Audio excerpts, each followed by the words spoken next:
أما بعد فأعوذ بالله من الشيطان الرجيم بسم الله الرحمن الرحيم قال الله تبارك وتعالى في القرآن المجيد والفرقان الحميد أقم الصلاة وآتوا الزكاة صدق الله مولانا العظيم وبلغنا رسوله النبي الكريم الأمين ونحن على ذلك لمن الشاهدين والشاكرين والحمد لله رب العالمين إن الله وملائكته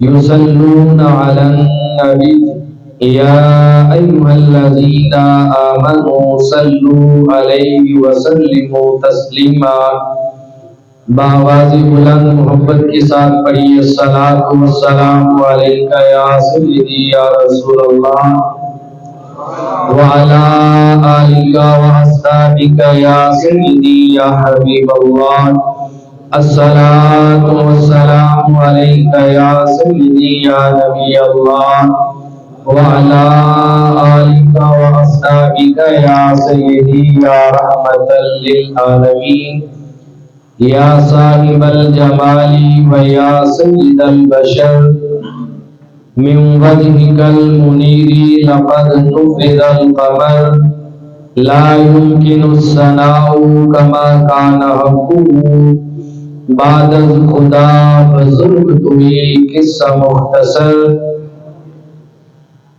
اور کی محمد سے وفا نے تو ہم تیرے ہیں یہ جہاں چیز ہے کیا لو قلم تیرے ہیں خالق کائنات کی حمد و ثنا کے بعد آقا دو جہاں سرور انبیاء مختار کل جہاں مالک کل مکان ہادی سبل مولا کل حضور تاجدار کائنات صلی اللہ علیہ وآلہ وسلم کے حضور ناز میں اپنی محبتوں عقیدتوں ارادتوں اور چاہتوں کا خراج پیش کرنے کے بعد سامعین و حاضرین السلام علیکم ورحمۃ اللہ وبرکاتہ۔ سامعین محتشم، اس سے قبل جمعۃ المبارک کے موقع پر ہم نے کامیابی کا راز آپ کے سامنے قرآن مجید سے کھولا تھا اور 3 چیزوں کا ذکر کیا تھا جن کی بدولت مسلمان کامیابی حاصل کر سکتا ہے۔ ان میں تیسری چیز تھی نماز، اور نماز کو آج ہم ایک چوتھی چیز کے ساتھ جوڑ کر بیان کرتے ہیں جسے اللہ تبارک و تعالیٰ نے بھی اپنے قرآن مجید کے اندر 32 مقامات پر نماز کے ساتھ جوڑ کے بیان کیا۔ رب تعالیٰ کسی چیز کا ایک بار حکم دے دے تو اس کا حکم ایک بار ہی کافی ہے، اس کا حکم ایک بار ہی کافی ہو جاتا ہے، لیکن اس کے باوجود رب کائنات نے اپنے بندوں کو قرآن مجید کے اندر نماز کے ساتھ جوڑ کر ملا کر زکوٰۃ ادا کرنے کا حکم 32 مرتبہ دیا ہے۔ 32 مرتبہ نماز کے ساتھ حکم آیا ہے، اور اس کے علاوہ قرآن مجید میں سینکڑوں آیات ایسی ہیں جن میں زکوٰۃ کا ذکر ہے۔ اللہ تعالیٰ نہیں چاہتا کہ میرے بندے اتنے بڑے عمل سے اور اتنی بڑی سعادت سے محروم رہ جائے۔ زکوٰۃ بہت بڑی سعادت ہے جس کے بارے میں رب تعالیٰ زکوٰۃ کو نماز کے ساتھ 32 بار جوڑ کے حکم دے رہا ہے۔ اگر عام ہوتی تو ایک بار کافی تھا۔ اللہ اکبر کبیرہ، فرمایا اقیموا الصلاۃ وآتوا الزکاۃ، نماز ادا کرو اور زکوٰۃ کی ادائیگی کرو۔ مفسرین فرماتے ہیں جس بندے نے نماز کو ادا کر لی لیکن اس بندے نے زکات ادا نہیں کی اپنے مال سے، اس بندے نے اللہ کے حکم پر عمل نہیں کیا، سمجھو اسے اس کی نماز کا بھی فائدہ نہیں۔ حدیث پاک میں ہے، سیدنا صدیق اکبر رضی اللہ تعالیٰ عنہ فرماتے ہیں کہ نماز اور زکات میں فرق کرنے والا بندہ کافر ہے۔ ان کے حکم کے اندر کیا مطلب؟ جس بندے نے نماز کو تو فرض سمجھا ہے لیکن زکات کو فرض نہیں سمجھا، نماز کو فرض سمجھ کے ادا کرتا ہے لیکن زکات کو فرض سمجھ کے ادا نہیں کرتا، وہ کافر ہو گیا۔ زکات کی فرضیت کتاب و سنت سے ثابت ہے اور بے شمار مقامات پر قرآن مجید میں اس کی فرضیت کا اعلان ہوا اور حدیث پاک میں بھی لاتعداد مقامات پر اس کی فرضیت کا اعلان ہوا۔ تو زکات کی فرضیت کا منکر کافر ہے، ویسے ہی جیسے نماز کی فرضیت کا منکر و انکار کرنے والا کافر ہے۔ ایک بندہ زکات نہیں دیتا، غفلت برتتا ہے، الگ بات ہے، سستی ہے، گناہ ہے، لیکن سرے سے کہہ دینا کہ زکات فرض ہی نہیں مجھ پر، میں دوں گا ہی نہیں، یہ کلمہ کفر ہے۔ نماز ادا نہ کرنا سستی کی بنا پر بہت بڑا گناہ ہے، بڑی جسارت ہے، لیکن نماز کا سرے سے انکار کر دینا یہ کفر ہے۔ بہرحال زکات ادا کرنا ہر صاحب نصاب بندے پر فرض ہے۔ پھر زکات سن 2 ہجری میں ماہ رمضان المبارک کے روزے فرض ہوئے تھے۔ ان روزوں سے پہلے اللہ پاک نے سن 2 ہجری کے اندر ہی زکات کو فرض کیا۔ سن 2 ہجری میں زکات فرض ہوئی۔ زکات کی فرضیت کا منکر کافر ہے۔ زکات کا ثبوت قرآن و سنت میں ہے۔ لفظ زکات کے کئی معنی، زکات کا ایک معنی ہوتا ہے پاک اور صاف کرنا، زکات کا ایک معنی ہوتا ہے محفوظ کرنا، حفاظت میں لے آنا، امن حاصل کر لینا، اور زکات کا ایک معنی ہوتا ہے بڑھوتری، اضافہ، منافع اور زیادہ ہونا، بڑھ جانا۔ پہلے معنی کے اعتبار سے کہ زکات کا ایک معنی ہے پاک ہونا یا پاک کرنا، جو بندہ صاحب نصاب ہو کر اپنے مال سے اس کی زکات نکال کر اللہ کی راہ میں حقداروں تک پہنچاتا ہے، اس بندے کا جو باقی مال بچ جاتا ہے وہ مال پاک ہو جاتا ہے۔ جب تک وہ اپنے مال کی زکات نہیں نکالے گا اس کا مال پاک نہیں ہوگا۔ اب پاک نہیں ہوگا تو وہ خود بھی کھائے، بچوں کو بھی کھلائے، وہ ناپاک مال کھلا رہا ہے، وہ اپنے قبضے میں ناپاک لیے ہوئے ہیں۔ اسے پاک کرنے کا طریقہ یہ ہے، آپ دودھ لیتے ہیں تو کبھی بھی آپ دودھ ایسا نہیں پیئیں گے جس میں کسی جانور نے منہ لگایا ہو، جس کے اندر بلی نے منہ لگایا ہو، چوہے نے منہ لگایا ہو، چھپکلی گر جائے، آپ کہیں گے خراب ہو گیا، ناپاک ہو گیا، ہم نہیں لیں گے۔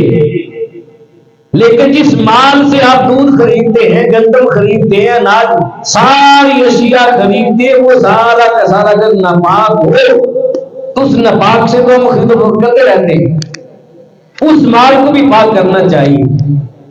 اس بارے میں مسند احمد بن حنبل کی روایت ہے، حضرت ابو ہریرہ رضی اللہ تعالیٰ عنہ سے راوی ہے، انس بن مالک رضی اللہ تعالیٰ عنہ سے بھی روایت ہے۔ آپ فرماتے ہیں حضور علیہ السلام نے فرمایا، اپنے مالوں سے زکات نکال کر، اپنے مالوں سے زکات نکالو، یہ زکات تمہارے مال کو بھی پاک کر دے گی اور زکات دینے والے بندے کو بھی پاک کر دے گی۔ کتنا ستھرا طریقہ ہے کہ زکات دینے سے مال بھی پاک اور دینے والا بندہ بھی پاک، اس لیے کہ اس نے اپنے رب کے حکم کو مان لیا ہے۔ اب رب راضی ہو جاتا کہ میرے بندے نے میری بات مان کے اپنے مال سے غریبوں کا حصہ نکالا ہے، اب میں تیرے مال کو بھی پاک کرتا ہوں، تیری ذات کو بھی پاک کرتا ہوں۔ اللہ پاکی عطا فرما دیتا۔ زکات کا دوسرا معنی ہے محفوظ کرنا، بچا لینا، حفاظت میں لے آنا۔ اس معنی کو اعتبار سے آپ دیکھیں، آج جس بندے کے پاس مال زیادہ ہو اس کے سر پہ خوف بھی زیادہ ہوتا ہے، خطرہ اور ڈر بھی زیادہ ہوتا ہے، ہر وقت اپنے مال کی حفاظت کا اسے ڈر اور خوف ہوتا ہے۔ مال زیادہ ہے، اتنا ڈر ہے کہ مال اپنی جیب میں نہیں رکھ سکتا، اپنے بینک میں رکھنا پڑتا ہے، بینک میں رکھا ہے، اس کے باوجود ڈر اتنا ہے کہ اگر گھر میں ہے تو گھر کے اندر بھی سیکورٹی گارڈ رکھا ہے، اگر فیکٹری یا دکان یا کارخانے پر ہے تب بھی وہاں سیکورٹی گارڈ ہے، اگر سفر میں کہیں آتا جاتا ہے تو اپنی گاڑی میں بھی ساتھ گن مین رکھا ہوا ہے، اور یہاں تک کہ گاڑی اپنی ہے، لاکھوں کی گاڑی ہے، پر گاڑی کی فرنٹ سیٹ پہ بیٹھنا نصیب نہیں ہوتا، خود ڈرائیو کرنا نصیب نہیں ہوتا، فرنٹ سیٹ پہ آگے گن مین بیٹھتا ہے، مالک خود پیچھے بیٹھتا ہے، خوف اتنا ہے، خطرہ اتنا ہے، کیوں کہ مال پاس ہے، اور مال جیب کے اندر بھی نہیں، مال بینک میں ہے۔ رب فرماتا ہے میرے بندے جب تک رب کے دیے ہوئے مال میں سے مما رزقناہم ينفقون اس مال میں سے خرچ نہیں کرتے، تب تک خطرات تیرے سر پہ منڈلاتے رہیں گے۔ رب کے دیے ہوئے مال میں سے غریبوں کا حصہ نکال، زکات ادا کر، پھر تجھے کسی گن مین کی حاجت نہیں ہوگی، پھر تیرا مال تیری اپنی حفاظت کا محتاج نہیں ہوگا، پھر تیرے مال کی حفاظت تیرا رب خود کرے گا، پھر تیرے مال کا محافظ اللہ ہو جائے گا، تیرا مال اللہ کی حفاظت میں ہوگا، اور دنیا ساری بھی مل جائے تو تیرا مال کبھی لوٹ نہیں سکتی، اس لیے کہ سب سے بڑے محافظ نے تیرے مال کی حفاظت کا ذمہ لے لیا، تیرے مال کی حفاظت کا ذمہ لے لیا ہے۔ تو زکات کا ایک معنی ہوا محفوظ کر لینا، حفاظت کرنا، بچا لینا۔ زکات ادا کرنے سے جو باقی مال ہوتا ہے وہ بچ جاتا ہے اور حفاظت میں آ جاتا ہے۔ زکات کا تیسرا معنی ہے بڑھانا، اضافہ کرنا۔ جو بندہ اپنے مال سے زکات اللہ کی راہ میں نکالتا ہے، اس کا جو باقیہ مال بچتا ہے وہ مال بڑھتا رہتا ہے، اس میں اضافہ ہوتا رہتا ہے۔ ہم لوگ سمجھتے ہیں شاید کسی کو زکات دینے سے مال کم ہو جائے گا، نہیں، یہ ہمارا نقطہ نظر ہے۔ اللہ کی نگاہ میں اس کے رسول کے ہاں غریبوں کا حصہ اپنے مال سے نکال دینے سے مال گھٹتا نہیں بلکہ مال بڑھتا ہے، مال بڑھ جاتا ہے۔ اس پہ حدیث پاک صحیح بخاری میں حضور علیہ الصلوۃ والسلام نے فرمایا اللہ تبارک و تعالیٰ کی مدد اور اللہ تبارک و تعالیٰ کا رزق یہ تم تک جو پہنچتا ہے یہ غریبوں اور کمزوروں کی برکت سے پہنچتا ہے اور غریبوں اور مسکینوں کی دعاؤں سے پہنچتا ہے۔ اگر غریبوں کا حصہ نہیں نکالو گے، غریبوں کو در سے ٹھوکر مار کے دودکار دو گے، پھر دوبارہ آگے کہہ کے نکال دو گے تو غریبوں کی دعائیں کیسے لو گے؟ اگر کمزوروں کو ان کا حصہ نہیں دو گے تو ان کی برکتیں کیسے حاصل کرو گے؟ رب فرماتا ہے تمہارے پاس جو اللہ کا رزق اور مدد آتی ہے یہ ضعیفوں کی برکتوں سے اور غریبوں کی دعاؤں سے آتی ہے۔ اپنا مال اللہ کی راہ میں صدقہ خیرات، زکات، امداد اور اپنے دوستوں پر، رشتہ داروں پر، بچوں پر خرچ کیا کرو، اس سے مال بڑھتا رہتا ہے۔ مولا کائنات علی مرتضیٰ شیر خدا رضی اللہ تعالیٰ کا فرمان ہے اگر تم چاہتے ہو کہ تمہارے مال میں کبھی کمی نہ آئے تو اپنا دسترخوان وسیع کر دو، اپنا دسترخوان لمبا کر دو، اپنے دسترخوان سے ہر آنے والے کو کھلاؤ، اللہ تمہیں اتنا مال دے گا کہ تمہارے اندر سنبھالنے کی قوت نہیں رہے گی، اتنا مال اللہ تمہیں عطا فرما دے گا۔ آج ہر بندے کو مال کی ہرس تو ہے لیکن آگے دینے کی چاہت نہیں، اللہ ہمیں لینے والے ہاتھوں سے بچائے اور دینے والے ہاتھ اللہ فرمائے۔ جب مال اللہ کی راہ میں خرچ کریں گے تو مال بڑھے گا۔ زکات کا معنی ہے بڑھنا۔ اور ایک روایت میں حضور علیہ السلام نے فرمایا تم اپنے مالوں کی زکات ادا کر کے اپنے آپ کو محفوظ قلعے کے اندر بند کر دو۔ جب زکات دیں گے تو تم اللہ کے احسان میں اس کے محفوظ قلعے میں آ جاؤ گے، پھر تمہیں کوئی میلی آنکھ سے دیکھ نہیں سکتا۔ اور ساتھ فرمایا اپنے مالوں سے صدقہ اور خیرات نکال کر اپنے بیماروں کا علاج کرو۔ اپنے بیماروں کا علاج کرو۔ صدقہ خیرات میں بیماروں کا علاج ہے، اور مالوں کی صحیح زکات نکالنے میں اضافہ بھی ہے، برکت بھی ہے، حفاظت بھی ہے، اور مال کی پاکی اور ستھرائی بھی۔ اللہ پاک ہمیں عمل کی اور سمجھ کی توفیق نصیب فرمائے۔ جو بندہ اپنے مال کی زکات ادا نہیں کرتا ان کو بے شمار نقصانات ہوتے ہیں، اور جو مال کی زکات ادا کرتا ہے اسے ادا کرنے والے کو فائدے بے شمار ہوتے ہیں۔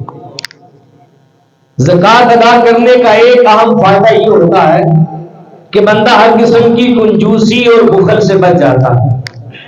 حضور کا فرمان ہے کہ دوزخ کے اندر، دوزخ کی آگ میں ایک درخت ہے، اس درخت کا نام ہے بخل، کنجوسی۔ جو بندہ اپنے مال سے زکات ادا نہیں کرتا سمجھ لیں اس بندے نے دوزخ کی آگ میں لگے ہوئے بخل کے درخت کی شاخ کو پکڑ لیا ہے، پھر وہ شاخ اسے آہستہ آہستہ کھینچ کے دوزخ میں لے جاتی ہے۔ اور جو بندہ اللہ کی راہ میں خرچ کرتا ہے، سخاوت کرتا ہے، جنت کے اندر جنت کے باغات میں ایک درخت ہے جس کا نام ہے سخاوت۔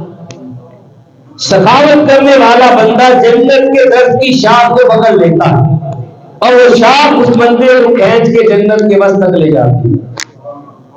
لہذا ہمیں سخاوت کی شاخ کو ہاتھ ڈالنا ہوگا، نہ کہ بخل اور کنجوسی کی شاخ۔ اپنے مال کی زکات نکال کر غریب تک اس کا حصہ پہنچاتے ہیں جو ہمارے مال میں ہے، تو کسی کی حق تلفی نہیں ہوتی، بلکہ حقدار تک اس کا حق پہنچ جاتا ہے۔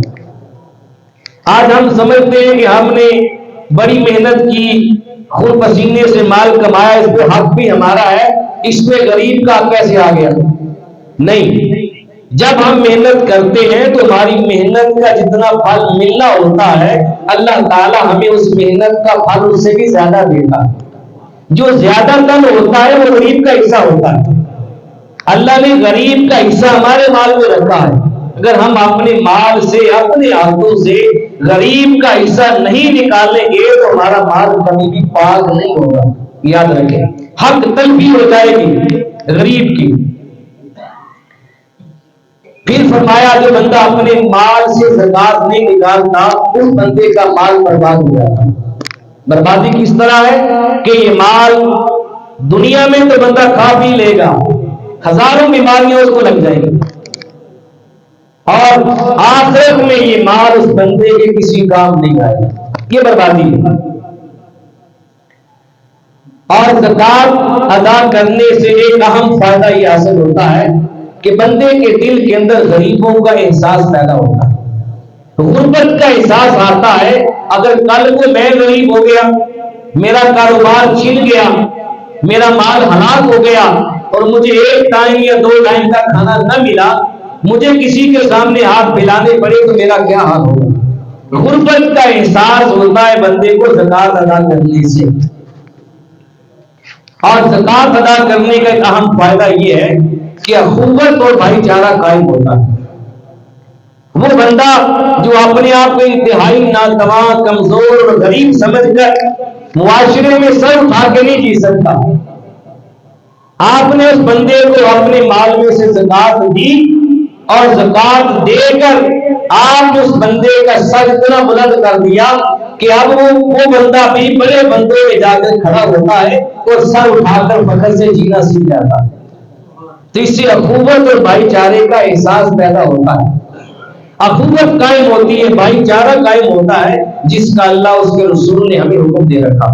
زکات ادا نہ کرنے کا ایک اجتماعی نقصان یہ ہے کہ حضور علیہ الصلوۃ والسلام نے فرمایا جو قوم اپنے مالوں سے زکات ادا نہیں کرتی تو رب کائنات ان پر آنے والی بارش کو روک لیتا ہے، بارش کو روک لیتا ہے۔ اور پھر ساتھ ہی حضور نے فرما دیا اگر زمین پر چلنے والے چوپاہے نہ ہوتے، زمین پر چلنے والے جانور نہ ہوتے تو رب تعالیٰ زمین پر آسمان سے بارش کا ایک بھی قطرہ نہ گراتا، اس لیے کہ تم اپنے مالوں سے زکات ادا نہیں کرتے۔ یہ ہمارے زکات نہ ادا کرنے کا اجتماعی نقصان ہے۔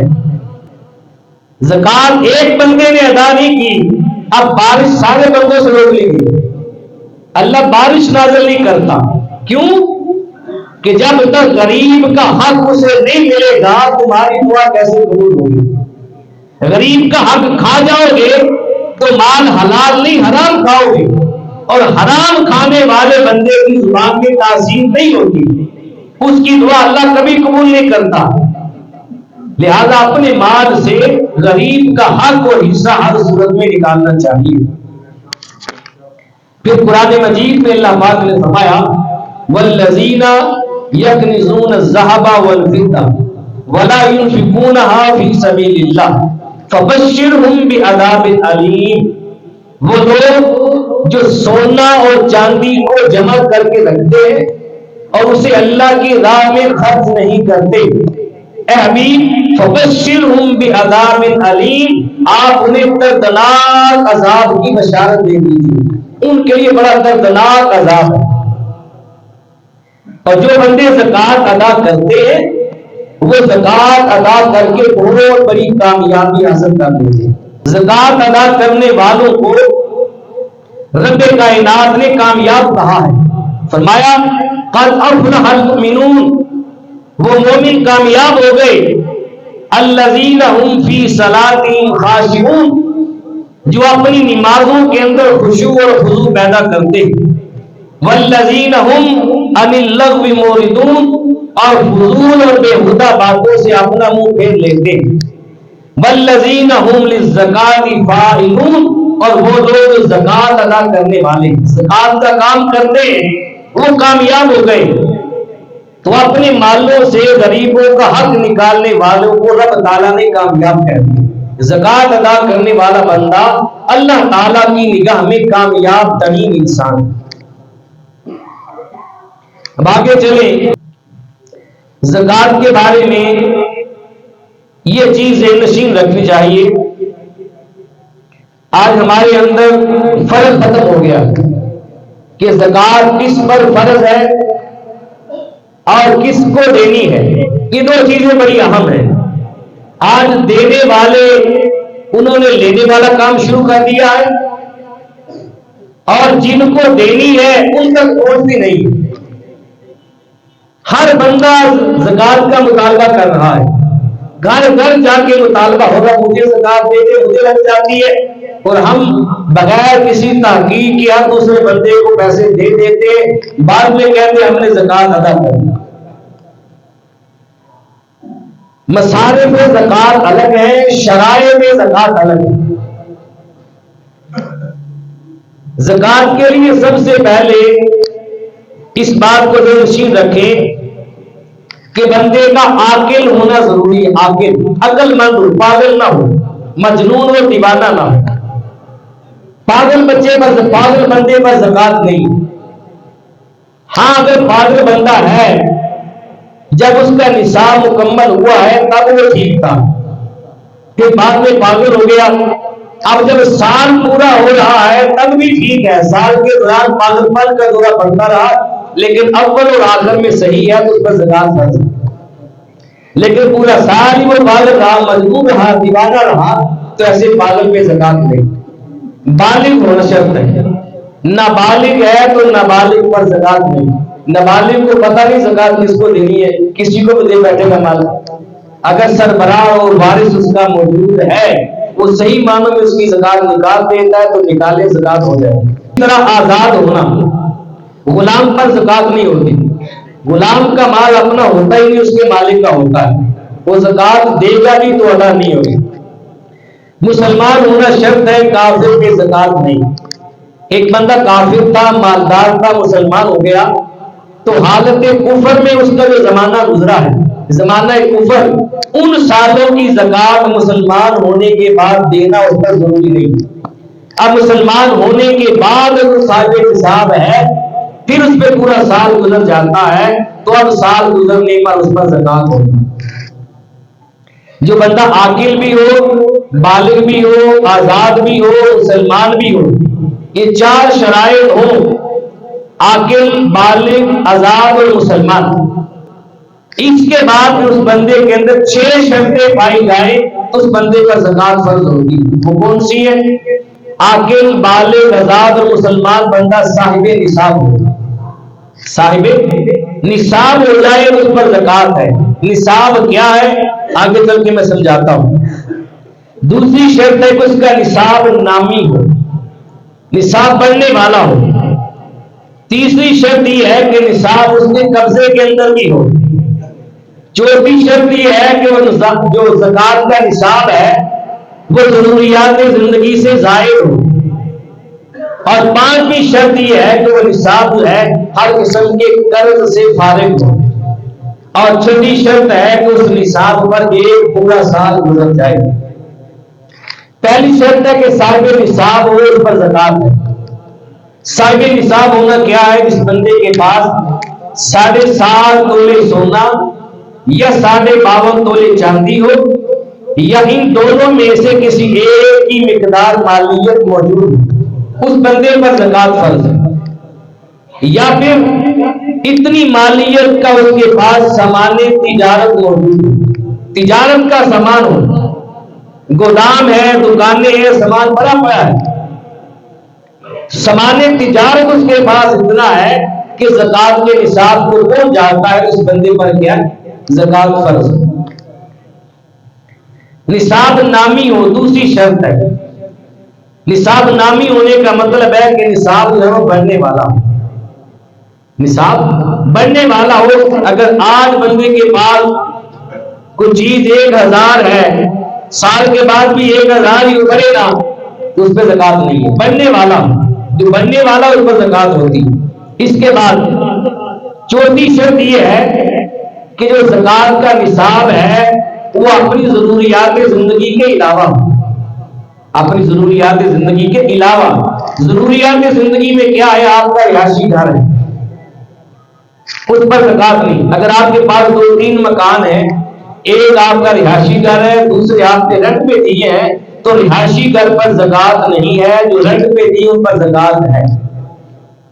اسی طرح آپ کی جو پلاٹ ہے، اگر آپ نے رہائش کے لیے، بچوں کی رہائش کے لیے پلاٹ خریدا ہے، اس پر زکات نہیں ہوگی۔ جو آپ نے پلاٹ لے کر آگے بیچنے کی غرض سے خریدا ہے، بڑھ جائے گا تو بیچ دیں گے، جیسے پراپرٹی میں ہوتا ہے۔ اگر آپ کے اس پلاٹ پہ سال گزر گیا تو آپ کے پلاٹ پر زکات ہے۔ ایسے گاڑی آپ کے پاس، موٹر سائیکل ہے، سائیکل ہے، گاڑی ہے، اگر آپ نے ضرورت کے لیے رکھی ہے، آپ کے استعمال میں آتی ہے تو اس پر زکات نہیں ہے۔ اگر گاڑیاں آپ نے رنٹ پہ دی ہوئی ہیں، موٹر سائیکلیں ہیں، کاریں ہیں، بسیں ہیں، وہ چلتی ہے، رنٹ پہ ہیں، تو ان پر زکات ہے۔ اسی طرح آپ کے پاس لیپ ٹاپ ہے، اگر ایک لیپ ٹاپ آپ نے رکھا اپنے کام کے لیے، آپ کے پاس اضافہ تن بھی ہے، ایک سے تو آپ کام کرتے ہیں، 2 دن آپ کے پاس گھر میں اضافی پڑے ہیں، پورا سال آپ کے استعمال میں نہیں آتے، اس پر زکات ہے۔ آپ کے پاس موبائل فون ہے، ایک فون ہے جس سے آپ فون سنتے ہیں، فون کرتے ہیں استعمال کے لیے، کئی بندوں کے پاس 5-5 6-6 فون بھی ہوتے ہیں، اب تو فون بھی 1.5-2 لاکھ کا ہوتا ہے، 1 تولہ سونا اور 1 ٹچ موبائل، تقریباً قیمت بھی سیم ہی ہوتی ہے۔ اگر بندے کے پاس 5-6 موبائل ہیں، ویسے اس نے رکھے روز ڈالنے کے لیے میرے پاس موبائل ہے، استعمال میں نہیں آتے، استعمال میں 1 یا 2 آتا ہے، تو جو 1-2 استعمال میں آتا ہے اس پر زکات نہیں ہے، جو باقی ہے انہیں زکات کے نصاب میں شامل کیا جائے گا، ان پر زکات ہے، وہ ضروریات سے زائد ہے۔ آپ کے کپڑے ضروریات میں آتے ہیں، ان پر زکات نہیں۔ گھر کا جو سامان ہے، فریج ہے، ٹی وی ہے، اے سی ہے، استعمال میں آتے ہیں، واشنگ مشین ہے، گھر کے برتن استعمال میں آتے ہیں، بستر استعمال میں آتے ہیں، چارپائیاں ہیں، بیڈ ہیں، یہ ساری چیزیں استعمال میں ہیں۔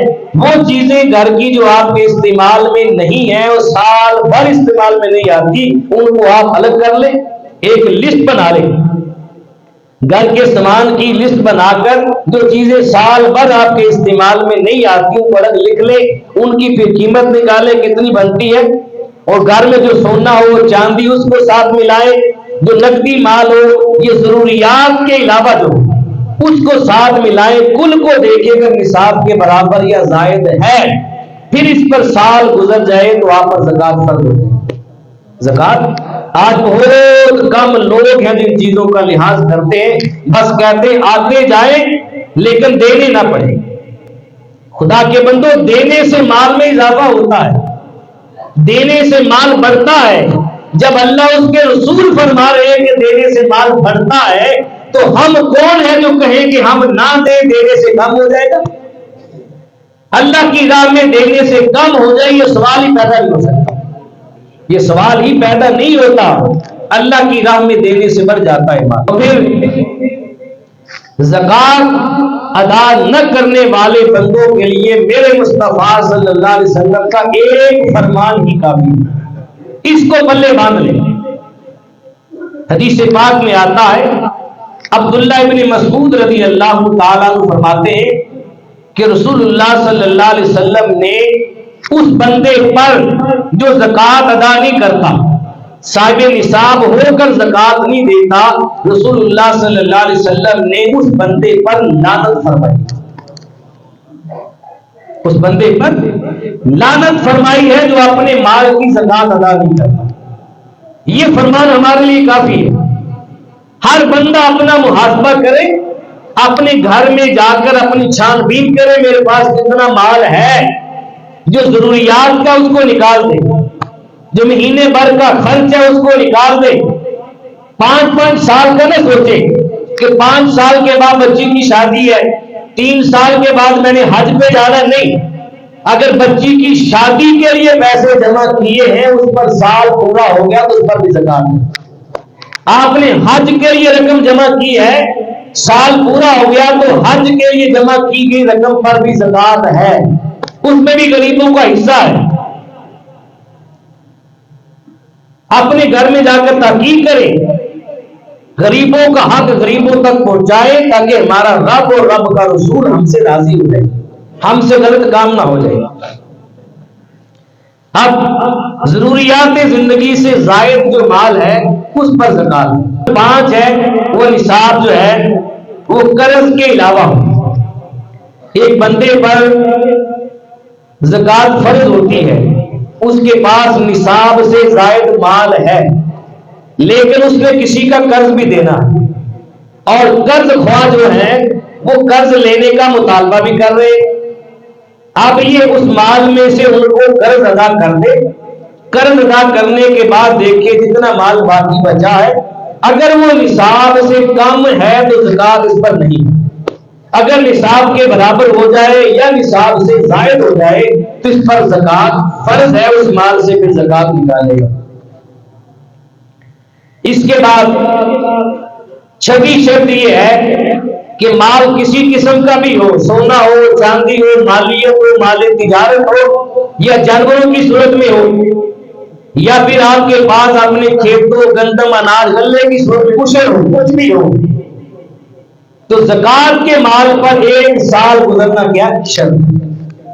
زکوٰۃ کے مال پر سال گزرنا شرط ہے، سال گزرنے کے بعد زکوٰۃ ہوگی۔ مثلا ایک بندے کے پاس آج شعبان المعظم کی غالباً 20-21 تاریخ ہے، آج کسی کے پاس نصاب کا مال ہے، اب سال کے بعد جب یہ دن آئے گا، اسی دن اس کے بعد پھر اس کے بعد نصاب کا مال پورا ہو یا اس سے زیادہ ہو جائے تو اس بندے پر زکوٰۃ فرض ہو جائے گی۔ اور زکوٰۃ کے اندر آپ نے شمسی مہینوں کا اعتبار نہیں کرنا، اس میں قمری مہینوں کا اعتبار ہے، اسلامی مہینوں کا اعتبار ہوتا ہے۔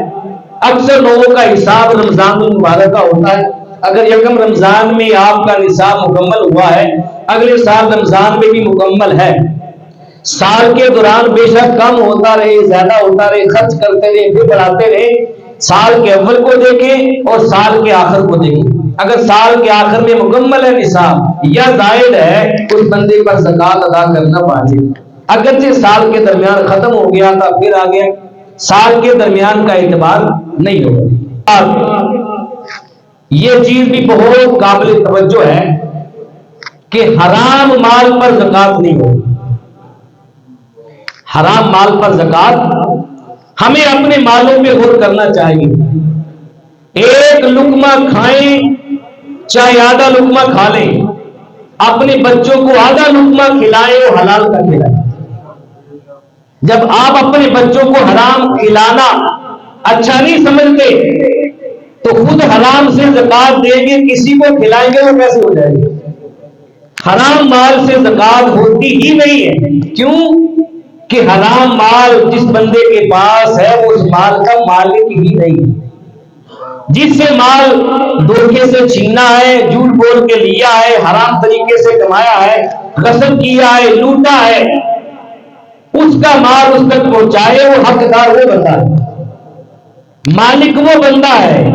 اس نے تو چھین کے لیا ہے، اس نے تو لوٹ کے لیا ہے، دھوکے سے لیا ہے، یہ مالک نہیں ہے۔ زکوٰۃ اس پر ہوتی ہے جو نصاب کا مالک ہو، اور پھر نصاب اس بندے کے قبضے کے اندر بھی ہو۔ ایک بندے کے پاس نصاب ہے، سال شروع ہوا، نصاب اس کے پاس زکوٰۃ کا ہے، پھر کسی نے اسے قرض لے لیا، 6-7 ماہ کا وعدہ کر لیا دینے کا، اب اس کا نصاب کا سال پورا ہو رہا ہے لیکن جس نے قرض لیا تھا وہ قرض دینے کا نام نہیں لے رہا، اب اس بندے پر زکوٰۃ نہیں ہے۔ کیوں کہ مالک کے نصاب تو ہے لیکن نصاب اس کے قبضے میں نہیں ہے، اس بندے کے قبضے میں نہیں۔ جب قبضے میں آئے گا تب زکوٰۃ اس پہ فرض ہو جائے گی۔ اگر کسی کے پاس حرام مال ہے اسے توبہ کرے اور جس بندے کا مال ہے اس تک پہنچائے۔ اگر بندہ فوت ہو گیا اس کے ورثاء تک پہنچائے۔ اگر ورثاء کا علم نہیں ہے، یہ بندے کا علم نہیں کہاں ہے، مال دینا چاہتا ہے، حق تلفی کی اللہ سے توبہ کرنا چاہتا ہے تو پھر طریقہ شرعی اپنائے۔ طریقہ کیا ہے؟ اس مال کو لے لے اور ثواب کی نیت کیے بغیر، ثواب کی نیت نہیں کرنی، ثواب کی نیت کیے بغیر کسی فقیر کو جا کر صدقہ کر، اس میں ثواب کی نیت نہیں کرنی، اس لیے کہ مال حرام میں ثواب کی نیت نہیں ہوتی اور کسی کے مال میں ثواب کی نیت نہیں ہوتی، ثواب کی نیت اپنے مال میں ہوتی ہے۔ اس کے لیے یہی ثواب کافی ہو جائے گا، اس نے توبہ کر دی، اللہ اس کو معاف کر دے گا۔ اب آگے مصارف زکوٰۃ، زکوٰۃ دینی کن کو ہے یہ بات بھی ذہن نشین رکھیں۔ آج کل بہت سارے لوگ گھروں پر دروازوں پر مانگنے کے لیے آ جاتے ہیں، ہم مستحق ہمیں زکوٰۃ دی جائے، آپ ان کی تحقیق کریں۔ اسی لیے شریعت مطہرہ نے حکم دیا کہ پہلے اپنے رشتہ داروں کو دیکھیں۔ رشتہ داروں کے بارے میں ہر بندے کو معلوم ہوتا ہے یہ کتنے پانی میں ہے، کتنا غریب ہے، مستحق ہے یا نہیں، پتہ ہوتا ہے تاکہ آپ کی زکوٰۃ صحیح ادا ہو جائے۔ اگر رشتہ داروں میں نہیں تو اہل محلہ میں دیکھیں، اہل محلہ کا بھی بندوں کو علم ہوتا ہے کہ ہمارے محلے میں کون کتنا غریب ہے، کون کتنا امیر ہے، تاکہ زکوٰۃ دینے میں آسانی بھی ہو جائے اور مستحق تک اس کا حق پہنچ جائے۔ اگر یہ بھی نہیں ہے پھر کو مانگنے کے لیے آ جاتا دروازے پر اور کہتا ہے میں زکوٰۃ کا مستحق ہوں، آپ اس کی چھان بین کریں، چھان بین اور تحقیق کرنے کے بعد اگر نتیجہ یہ نکالے کہ واقعی بندہ مستحق ہے، حقدار ہے، تو پھر آپ اس کو زکوٰۃ دے دیں تو زکوٰۃ ادا ہو جائے گی۔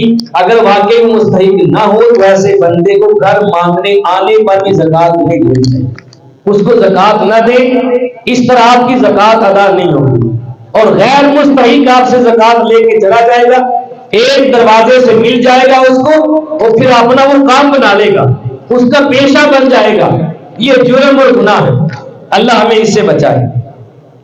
مصارف زکوٰۃ جن کو زکوٰۃ دینی ہے سب سے پہلا ہوتا فقیر، اس کے بعد ہے مسکین، اسی میں یتیم بھی آ جاتا ہے، اس کے بعد ہے عامل، اس کے بعد ہے مکاتب، اس کے بعد ہوتا ہے مقروض، اس کے بعد نمبر 6 فی سبیل اللہ، اللہ کے راستے میں، اور نمبر 7 ہوتا ہے ابن سبیل مسافر۔ ان کی وضاحت بھی سن لیں. فقیر کو زکات دی جا سکتی ہے. فقیر کسے کہتے ہیں؟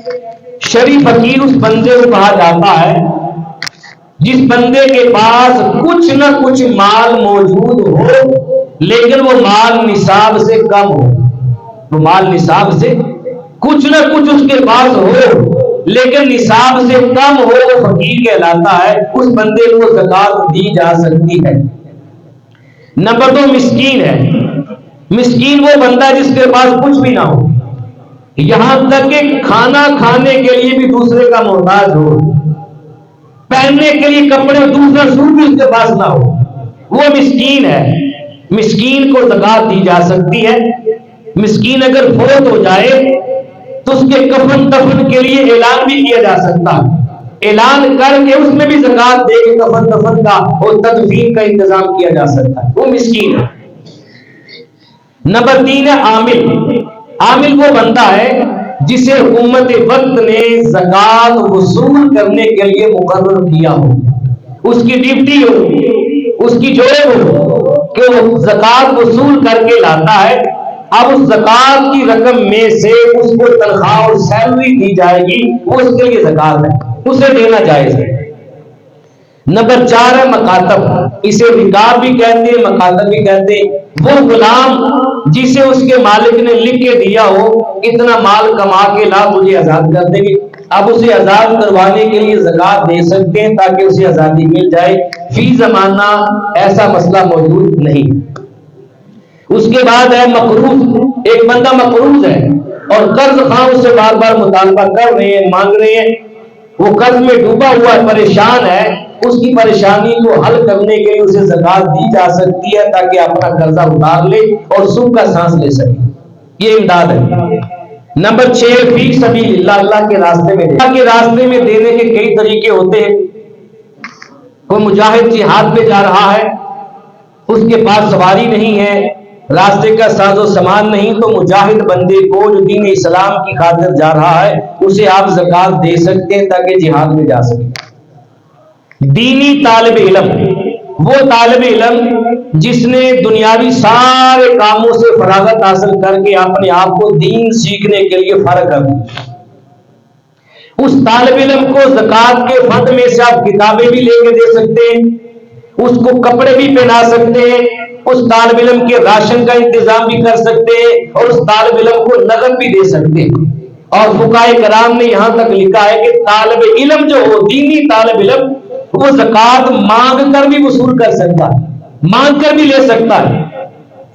دین پڑھنے والا بھی اسی میں ہے، دین پڑھانے والا بھی اسی میں، دونوں کو زکات دی جا سکتی ہے ان کے معاملات کو پورا کرنے کے لیے.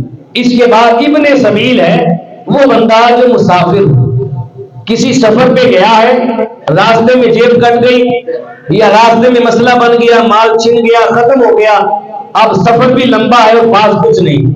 پاس آج کل تو ہر بندے کی جیب کے اندر اے ٹی ایم ہوتا ہے، جہاں سے مرضی بینک سے نکال لے. اس بندے کے پاس یہ صورت بھی موجود نہ ہو، کچھ بھی نہ ہو، اب اگر وہ کسی بندے سے زکات لینا چاہے تو لے سکتا ہے، اس کو زکات دی بھی جا سکتی ہے. کن کو زکات دے سکتے ہیں؟ آپ اپنے بہن بھائیوں کو زکات دے سکتے ہیں، اپنی پھوپھی اپنی خالہ کو زکات دے سکتے ہیں، اپنے ماموں کو زکات دے سکتے ہیں، اپنے داماد کو بہو کو زکات دی جا سکتی ہے، اپنے سوتیلے باپ کو سوتیلی ماں کو زکات دی جا سکتی ہے. شوہر کی جانب سے سوتیلی اولاد ہو یا بیوی کی جانب سے سوتیلی اولاد، اس کو زکات دی جا سکتی ہے. اپنی اصل اور اپنی فرع کو زکات نہیں دے سکتی. اصل کیا ہے؟ ماں ہے اور باپ ہے، یہ اصل ہے. پھر ماں باپ کے ماں باپ ہیں، پھر ماں باپ کے ماں باپ ہیں، ان کو زکات نہیں دی جا سکتی. ماں باپ کو، نانی نانا کو، دادی دادا کو اوپر تک جائیں، یہ ہماری اصل ہے، انہیں زکات نہیں دی جا سکتی. انہیں دینا ہے تو تحفہ دے، ہدیہ دے، محبت کے ساتھ دے، خدمت کرے. اپنی فرع کو زکات نہیں دے سکتے. فرع کیا ہے؟ ہماری اولاد ہے، بیٹے ہیں، بیٹیاں ہیں، پوتے ہیں، پوتیاں ہیں، نواسے ہیں، نواسیاں ہیں. ہماری اولاد سے، بیٹے بیٹیوں سے جتنی نسلیں نیچے تک چل رہی ہیں، ان میں سے ہم کسی کو زکات نہیں دے سکتے. بہن بھائیوں کو، چاچا تایا کو زکات دی جا سکتی ہے. آخری بات، اور سادات کرام کو جو سید ہوں انہیں زکات نہیں دی جا سکتی.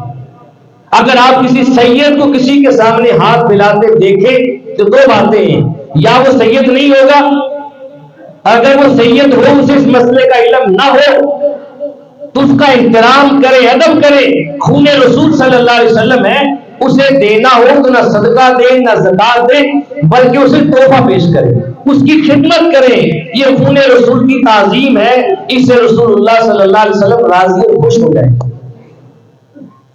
اب سادات میں کون آتا ہے؟ سادات میں بنو ہاشم کا خاندان اور بنو عبد المطلب کا خاندان ہے، یہ 5 خاندان ہیں جن کو زکات نہیں دی جا سکتی۔ ان میں کون کون سے؟ نمبر 1 آل علی المرتضی، شیر خدا رضی اللہ تعالیٰ کی جتنی آل اولاد ہے نیچے تک کسی بھی فرد کو زکات نہیں دی جا سکتی، نہ صدقہ دیا جا سکتا۔ آل عباس رضی اللہ تعالیٰ، حضرت عباس رضی اللہ تعالیٰ کی جو آل ہے ان میں سے بھی کسی کو زکات نہیں دی جا سکتی۔ پھر اس کے بعد آل جعفر، حضور کے چاچا تھے جعفر رضی اللہ تعالیٰ کی آل سے جو ہے یہ بنو ہاشم میں ہیں، ان کو زکات نہیں دے سکتے۔ پھر آل عقیل، حضور کے چاچا حضرت عقیل رضی اللہ تعالیٰ کی آل سے جو ہیں ان کو زکات نہیں دی جا سکتی۔ پھر آل حارث بن عبد المطلب، ان کی آل میں سے جو خاندان ہوں انہیں زکات ادا نہیں کی جا سکتی، باقی تمام مسلمان جو مستحق ہوں انہیں زکات دی جا سکتی ہے۔ رب کائنات ہمیں اپنے مالوں کی زکات مستحقین تک پہنچانے کی اور اپنے حقوق صحیح طرح ادا کرنے کی توفیق اور سعادت نصیب فرمائے۔